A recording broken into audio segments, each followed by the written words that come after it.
দেখুন, অর্থবিত্ত, ক্ষমতা, পদ, মর্যাদা একটা সময় কাজে লাগে না। আমার যদি এখন হার্ট স্ট্রোক হয় না, মারাত্মক রকম ব্রেনে রক্তক্ষরণ হয়, আমি যদি এখন হাসপাতালে ভর্তি থাকি, আনুন। আমার যত টাকা আছে, স্ত্রী পুত্র আছে, গাড়ি বাড়ি আছে, আনুন। চলবে তো ওখানে? আচ্ছা, কারো নৌকা পেল, বড় নৌকা পেল, ভালো মাঝি পেল, কিন্তু ওপারে যেতে পারল না, সে দুর্ভাগা, সে ভাগ্যহীন।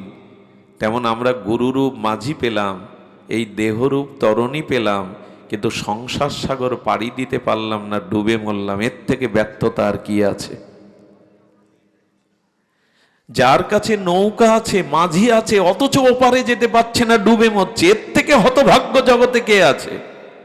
গুরুরূপ কাণ্ডারি পেলাম, দেহরূপ নৌকা পেলাম, অথচ সেই নৌকায় উঠে মৃত্যুর ওপারে যাওয়ার চেষ্টা করলাম না। এর থেকে বড় ব্যর্থতার কি আছে? আর আমরা তো সেই ব্যর্থতার কবলে পড়ে গেছি। পার হওয়ার চেষ্টা আমাদের নাই। ভবসাগর তারণ কারণ হে যতই গাই, পার হওয়ার চেষ্টা কোথায়? দেখবেন প্রায়শ মানুষ একটা প্রার্থনা করে যজ্ঞে, স্তুতিতে, ওং সর্বে ভবন্তু সুখিনঃ সর্বে সন্তু নিরাময়া। আমার প্রশ্ন, আমরা প্রত্যেক দিন উচ্চারণ করি, হয়তো অনেকেই করেন যে জগতের সকলেই সুখী হোক, কিন্তু সুখী হয় কি করে তা বলেন তাকে। আচ্ছা, এই যে আমরা বলি জগতের সকলে সুখী হোক, হয়তো সকলে সুখী?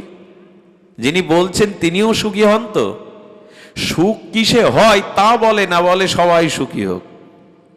সর্বে সন্তু নিরাময়া, কেউ যেন ব্যাধি ভোগ, রোগ ভোগ না করে। তো রোগ ভোগ করতে হবে না সেই বিধানটা আমরা জানি তো? না শুধু মুখে বললেই, প্রার্থনা করলেই হয়ে যায়, সুখী হওয়া যায়, নিরোগী হওয়া যায়? সেটি ভগবান শঙ্কর জানাচ্ছেন, সুখ একমাত্র ভগবত ভজনে আছে, অন্য কোথাও নাই। আর এই জন্ম মৃত্যু জরাব্যাধি মুক্তি আসতে পারে এই ভগবত ভজনের দ্বারা, যদি ভগবত ধামে ফিরে যেতে পারো, জন্ম মৃত্যু এড়াতে পারো। পুনঃ মাতৃগর্ভে জন্ম নেওয়াই হলো জন্ম মৃত্যু জরাব্যাধি প্রারব্ধ বিষয় ভোগ করা।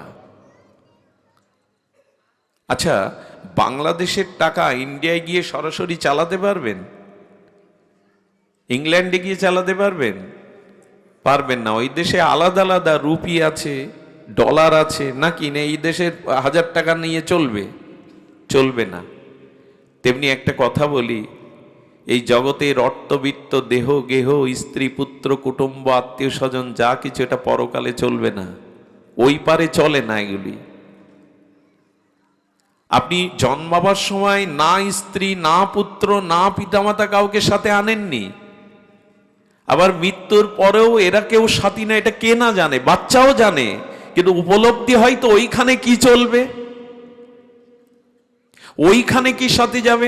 দেখুন, অর্থবিত্ত, ক্ষমতা, পদ, মর্যাদা একটা সময় কাজে লাগে না। আমার যদি এখন হার্ট স্ট্রোক হয় না, মারাত্মক রকম ব্রেনে রক্তক্ষরণ হয়, আমি যদি এখন হাসপাতালে ভর্তি থাকি, আনুন। আমার যত টাকা আছে, স্ত্রী পুত্র আছে, গাড়ি বাড়ি আছে, আনুন। চলবে তো ওখানে? কাজে লাগবে তো ওখানে? ওইখানে কি কাজে লাগবে জানেন? যদি মরেও যায়, ওই সময় কি কাজে লাগবে জানেন? যেটুকু ভগবত ভজন করেছেন, যেটুকু ভক্তি, ভগবত প্রেম অর্জন করেছেন, ওইগুলোই কাজে লাগবে। ওই যে বললাম, এখানে ইংল্যান্ডে গেলে বাংলাদেশের টাকা চালাতে পারবেন না ডলার ছাড়া। ঠিক তেমনি মৃত্যুর পরে এই যা কিছু আপনি করেছেন সারা জীবন, এগুলি প্রয়োজন, টাকা প্রয়োজন, বাড়ি গাড়ি প্রয়োজন, স্ত্রী পুত্র প্রয়োজন, শুধু জগতের জন্য, জগতের ব্যবহারের জন্য, ওপারের জন্য যেটা প্রয়োজন, সেটা কতটা সঞ্চয় করেছেন বিবেকের কাছে প্রশ্ন করুন। ওই সময় কি চলবে? লতা মঙ্গেশকর বোম্বের সব থেকে নামি মায়াবতী হাসপাতালে সম্ভবত ভর্তি, চেয়ারে, হুইল চেয়ার আছে, বসতে পারছেন না। 23টা গাড়ি আছে, গাড়িতে উঠতে পারছেন না। আলিশান বাংলো বাড়ি আছে, বাড়িতে ফিরে যেতে পারছেন না।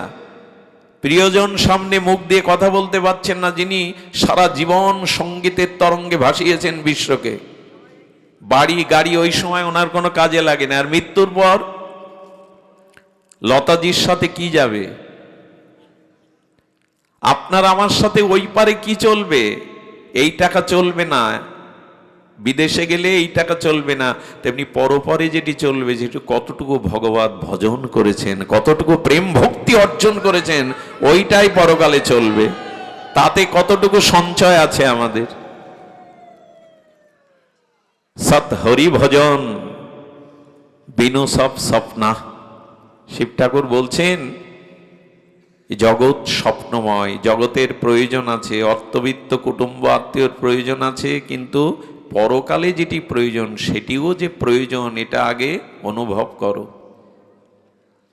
ভাগবতে শঙ্করকে কি বলছেন? আজকে তো শিব তত্ত্বেরই দিন। নিম্ন গানাং যত গঙ্গা দেবনাম অচ্যুত যথা। ভাগবত ভগবান শঙ্করের পরিচয় দিচ্ছেন। বৈষ্ণবানাং যথাসম্ভ পুরাণা মিদাং তথা। 18 পুরাণের মধ্যে শ্রেষ্ঠ হলো শ্রীমৎ ভাগবত মহাপুরাণ। প্রবাহমান স্রোতস্বিনী নদীর মধ্যে শ্রেষ্ঠ গঙ্গা। দেবগণের মধ্যে ভগবান অর্চিত বিষ্ণু, আর বৈষ্ণবগণ মধ্যে ভগবান শম্ভু শঙ্করই শ্রেষ্ঠ। ভাগবত পরিচয় দিচ্ছেন।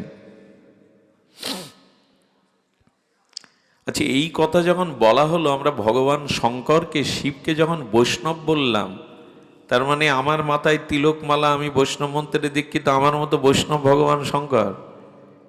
আমরা অনেকেই তাই ভেবে নেই যে শিব ঠাকুরও তাহলে পরম বৈষ্ণব। বৈষ্ণবানাং শম্ভু, খবরদার, এ ভাবলেও অপরাধ হবে। আপনার আমার মতো বৈষ্ণব শঙ্কর?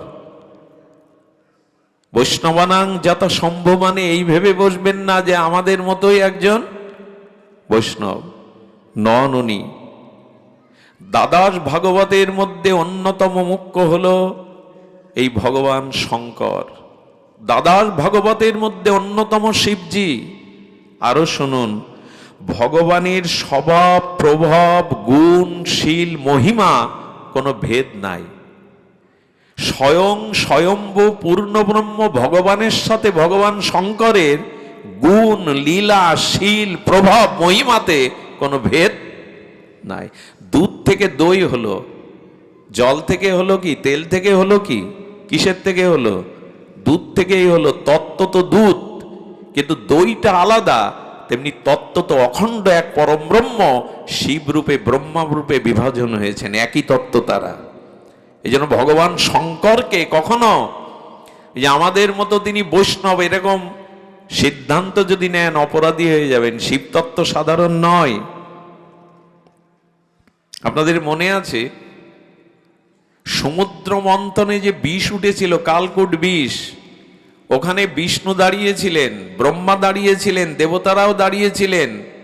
ওই বিষে যখন পৃথিবী প্রলয় ধ্বংস কবলিত, কেউ এগিয়ে আসেনি। ভগবান শঙ্করের মতো জীবকল্যাণে আর কেউ নাই আমাদের সামনে, উনি কালকূট বিষটা কণ্ঠে ধারণ করলেন। এই জন্য শিব ঠাকুরের শব্দের, শিব শব্দের অর্থই হলো মঙ্গল, কল্যাণ। জীবের মতো এত কল্যাণ অন্য কোনো ভগবান ভাবেননি। আমি ব্যাস আসনেই বসে বলছি, অভিন্ন ভগবান, কিন্তু শিব ঠাকুরের মতো জীবকল্যাণের কথা আর কোনো ভগবান, এই তার প্রমাণ। বিষ কেউ নেয় সংসারে? সবাই ওখানে অপেক্ষা করে আছে, লক্ষ্মী কখন উঠবে, ঐরবত কখন উঠবে, অমৃত কখন উঠবে, কিন্তু আগে বিষ। শঙ্কর জগতে জানালেন এ সংসারে অমৃত আছে, লক্ষ্মীও আছে, সেটা তলে। আগে তো বিষ গ্রহণ করতে শেখো, আগে কষ্ট, আগে যন্ত্রণা, আগে দুঃখকে বরণ করে নিতে শেখো, তবেই আনন্দ পাবে। যারা দুঃখকে এড়িয়ে যেতে চায় তারা অমৃত পায় না। আচ্ছা, একটা মজার জিনিস, এত কালকূট বিষ তুমি হলাহল পান করলে তো তোমার কণ্ঠে বেঁধে গেল কেন, বুকে গেল না কেন? আপনিও বিষ খেয়ে মরবেন না যদি বিষটা লাংসে না যায়, গলার তলে না যায়, আপনিও মরবেন না। গলায় রেখে দিন বিষ, যন্ত্রণা হবে কিন্তু মরবেন না। বিষটা বুকে যাবে, লাংসে যাবে, রক্তে প্রবেশ করবে। তো ভগবান শঙ্কর যে বিষ কালকূট পান করলেন, গলায় গিয়ে নীলকণ্ঠ হলো কেন, বুকে যেতে পারেনি? এর উত্তর কি? এর উত্তর একটাই, ভগবান শঙ্কর কি বলছেন শুনুন। বিষ ওখানে আটকে গেছে, ভেতরে যায়নি। বললো কেন? বললো আমার হৃদয়ে যে রাম আছে, যেখানে রাম সেখানে বিষ তো যেতে পারে না। হৃদয়ে রাম আছে তো ওখানে যাবে কি করে? যাদের হৃদয়ে সর্বদা ভগবানের স্মরণ মনন চিন্তন আছে, ওখানে সংসারের দুঃখময় বিষ যেতে পারে না। আনন্দ, যে যেমন সূর্য অন্ধকার দেখে না, জানেন? সূর্য কখনো অন্ধকার দেখতে পায় না, এই জন্য ওখানে নীলকণ্ঠ হয়ে গেল, বিষও অমৃত হয়ে গেল। এখন এই জন্য আচ্ছা লক্ষ্য করুন, প্রত্যেক ভগবৎ স্বরূপের একটিভাবে পূজা হয়। বিষ্ণু, নারায়ণ, কৃষ্ণ, রাম, মহাপ্রভু এরা সাকার মূর্তিতে পূজা হয়। একমাত্র ভগবান শঙ্করের পূজা দুইভাবে হয়। এটা একটা অদ্ভুত বিষয়। আজকে অন্য কথা আপনাদের শোনাতে পারবো না, কারণ আজকের দিন এই নির্জলা উপবাসাদি থেকে যারা শিব মহিমা, কারণ ভগবান সব থেকে সন্তুষ্ট হন ভক্ত চরিত্র কথা শুনলে। ভগবানও নিজে শুনতে বসেন। শিবতত্ত্ব মহিমা যেখানে কীর্তন হয়, সেখানে ভগবানও স্বয়ং শ্রোতা হয়ে বসেন। এখানে আমরা যেটা আস্বাদন করছিলাম যে ভগবান শঙ্করের নিরাকার এবং সাকার দুইভাবে পূজা হয়। অন্য কোনো ভগবৎ স্বরূপে দুইভাবে নিরাকার, বিষ্ণুর নিরাকার পূজা করেছেন কখনো? কৃষ্ণের নিরাকার পূজা। এই শিবলিঙ্গ, লিঙ্গ মানে চিহ্ন, চিহ্নটা নিরাকার, নিরাকার রূপে শিবলিঙ্গ রূপে তিনি আজ পূজা পাচ্ছেন। আবার শিব বিগ্রহ রূপে দুইভাবে পূজিত হচ্ছেন। অন্য কোনো ভগবৎ স্বরূপে নিরাকার এবং সাকারের পূজা দুইভাবে হয় না।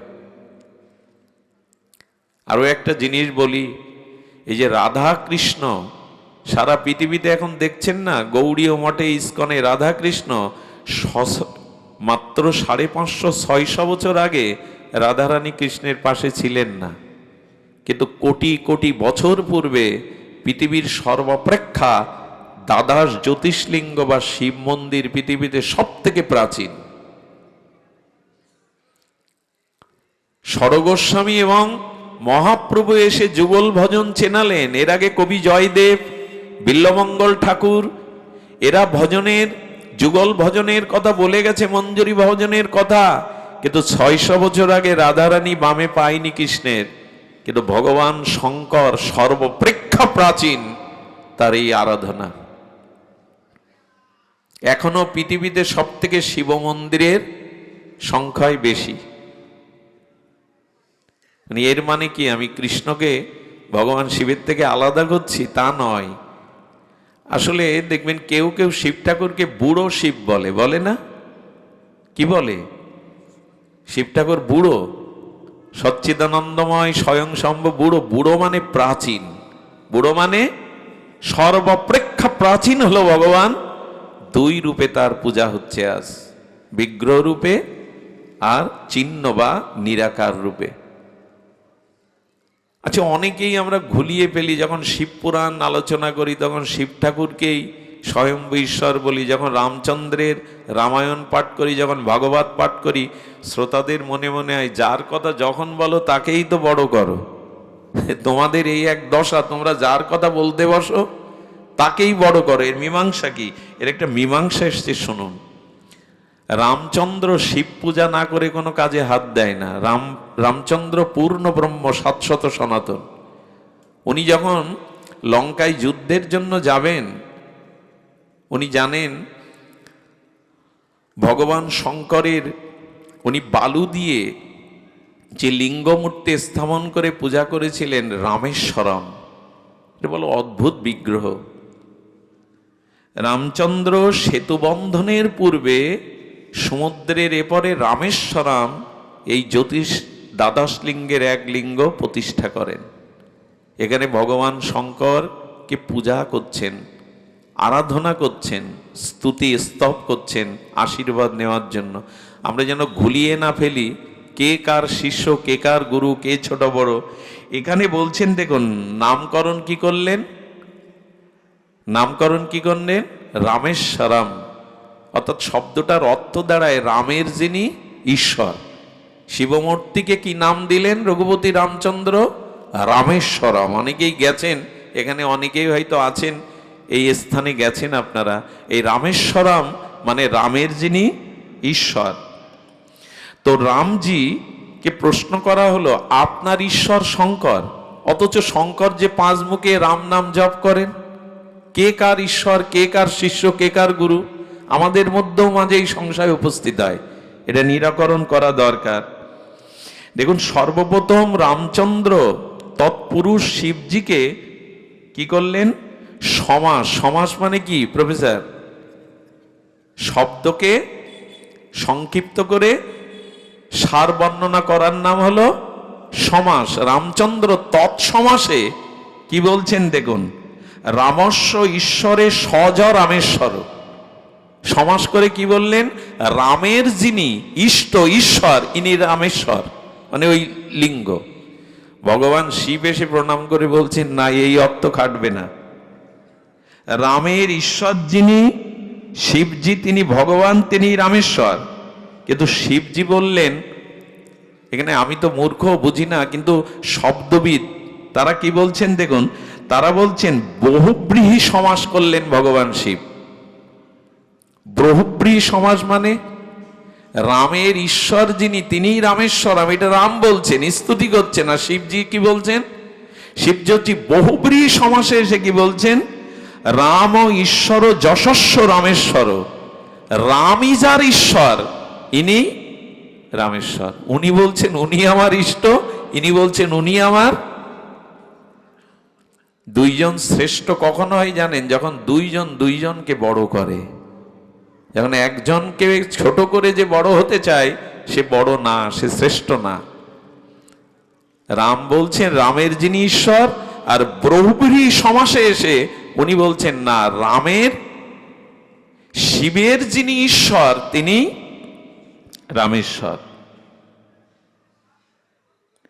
এই জন্য কর্ম সমাসে এসে আবার রামচন্দ্র কি বলছেন দেখুন, কি অদ্ভুত একটা প্রসঙ্গ এসেছেন এখানে।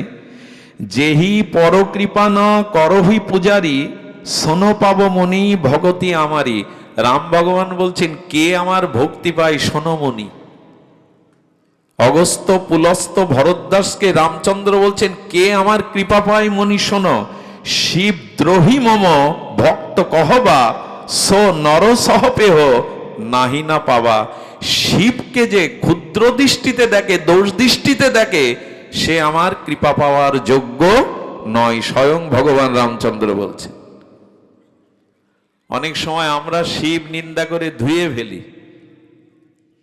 খবরদার, শিব তত্ত্ব ঘাটাঘাটি করতে গেলে আগে গুরু কৃপা, শাস্ত্র কৃপা জেনে তবে শিব তত্ত্ব ঘাটাঘাটি করবেন।